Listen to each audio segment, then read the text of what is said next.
Hello, everyone. I'm Katherine Gamble, and I'm here today with Chuck Davis, one of our senior consultants, and we're going to talk about something that's a real pain point for major gift officers, and that is the pressure to ask too soon. What do you think, Chuck? Boy, what a great topic, Catherine. Thinking about it today just started my memory wheel going and many stories and experiences with this very topic. So I'm delighted to have the chat. Yes, I think it's something we've all experienced. I mean, just that pressure, whether it's coming from, achieving certain metrics that are really being, held over our heads, so to speak, as major gift officers. Metrics are important, but when you use the right way, I will say that first. And then other times when you just feel so much urgency to get the ask out. I have a funny story. I'll tell this real quick, and then I'll pass it to you, Chuck. I'm sure you have some too. So I was up in Connecticut years ago with several of my colleagues and a board member, and we who was very experienced in fundraising, a former VP of advancement at a major university. And we were so eager about this ask that when the donor at the lunch table said, "What do you all want?" we leapt into our ask, and she meant, "What did we want for lunch?" I'm serious. It's a true story. Needless to say, we did not get the gift. So whether the pressure is coming, from outside, like from your management trying to pressure you to ask because they really want gifts in the door, or like this, we were so excited and just felt so much urgency about it that we just didn't pick up the cues. So Well, I'm sure that foot and mouth was delicious at the lunch table. well, who hasn't suffered foot and mouth at one point or another in your career? So, Chuck, any stories you have or thoughts about? Oh boy, yeah, a couple of things come to mind before I tell my story. So, I think that this underlines the two things that are really critically important in this space. First is to always have a very close relationship with the institution's leader, whether it's the president, the head of school, the board chair, whomever it is that is driving this pressure, and particularly if you're going on a call with that person, to have a mutually agreed upon plan of attack, preferably a one that is backed up with a written cultivation and solicitation plan on which everybody has mutually agreed, so that all of those walls are down before the donor conversation happens.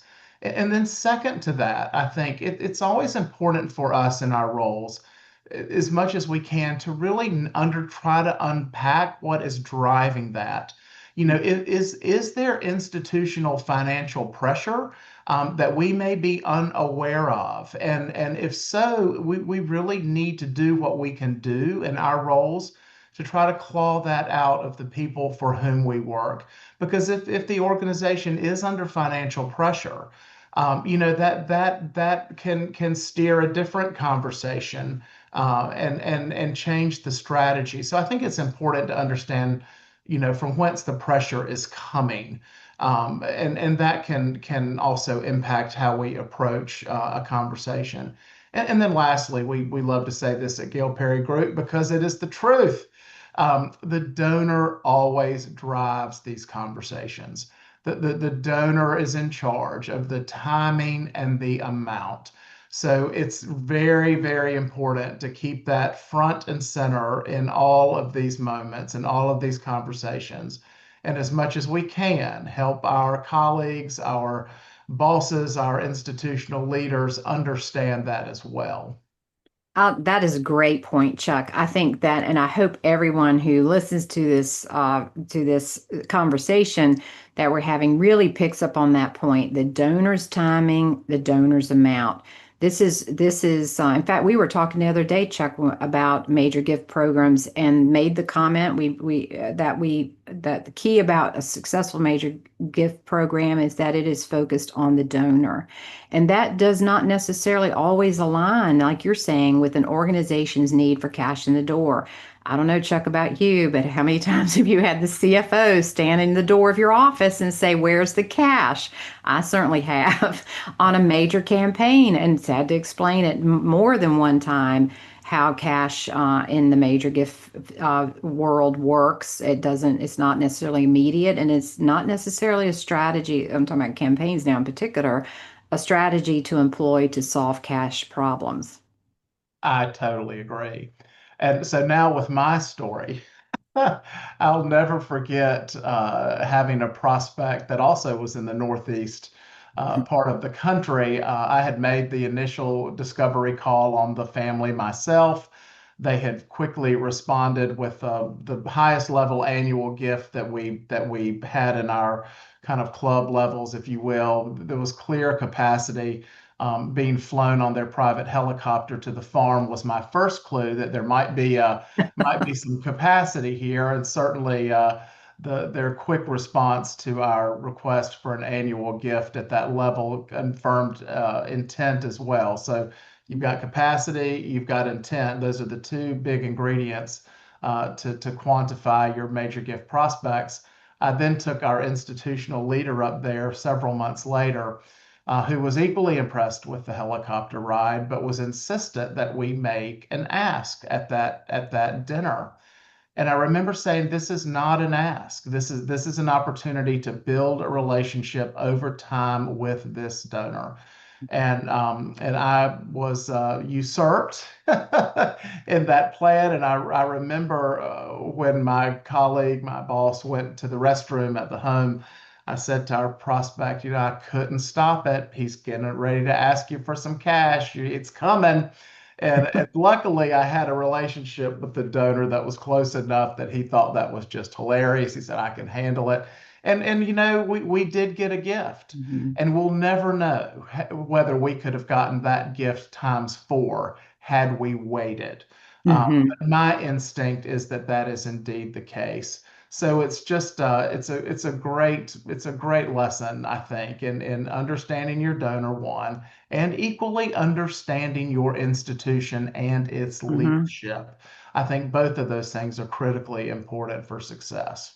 I agree with you, Chuck. So let me kind of recap a couple of key points. One that Chuck has made in this, and one is that, the donor first. I mean, we really have to know our donors, and we really have to understand timing and what they're thinking about in terms of what their commitment level may be. So this is really, you hear donor centric all the time, and all fundraising should be donor centric. But in the major gift world, it really is about what the donor's thinking and motivations and what they're feeling. Very important, as Chuck has shared. Second is understanding your institution. And part of this in the major gift world is incumbent upon leadership in development or advancement, to keep the people that you work for, your leadership, your senior leadership, CEO, head of school, chancellor, president, whomever.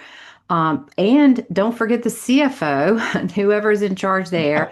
It's a real opportunity to educate them about how this works, and especially your CFO. I will never forget this story with a CFO in the last position I was in, where I was in a practitioner. And I was the internal director of a major campaign, and we're at the board meeting, and the CFO just announces that the campaign is failing. I thought I was going to have a heart attack right there in the boardroom. I'm thinking it's not failing, it's doing great. And she said, yes, because it should be our plan was for it to deliver $2 million a year over 5 years in unrestricted funding. When I was able to get her a loan, I was able to share with her a little bit more about how cash flow from a campaign works. And if they really wanted $2 million a year for 5 years, that campaign should have started at least 3 or 4 years ago, but not started day one and have that kind of cash return. That campaign was quite successful. We were able to was able to educate her more about how fundraising works, especially major gift fundraising, and therefore campaign, to where she was a great asset and very helpful in the campaign. So I will say this: the more you keep your leadership informed about how fundraising works, how the donor relationship works, their role in the process, all of those things, and it takes kind of a constant, patient drip, drip, drip, wouldn't you say, Chuck, to reach that level of understanding?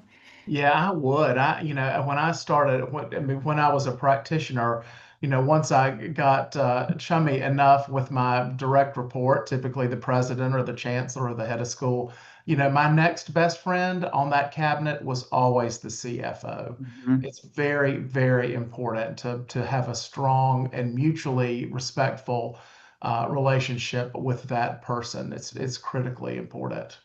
It really is. So I think here we've outlined a couple of issues regarding pressure to ask too soon. As I left off at the beginning, sometimes that pressure comes from ourselves. We're anxious, we're excited.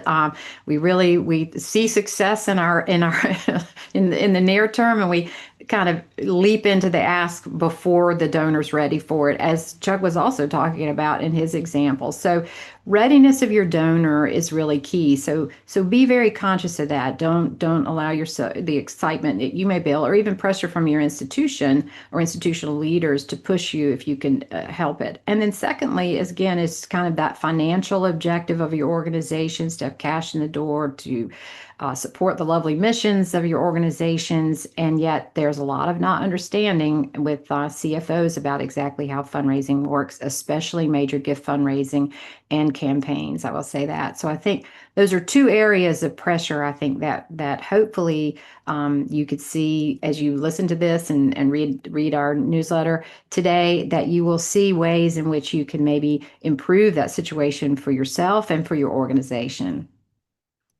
I would agree. Thank Yeah. you. Thank you. Well, Chuck, thank you. It's always wonderful to talk to you about these and I always say Chuck has great stories. So it's always fun to hear them. But thanks Thank, everybody for joining us today. thank you. Bye.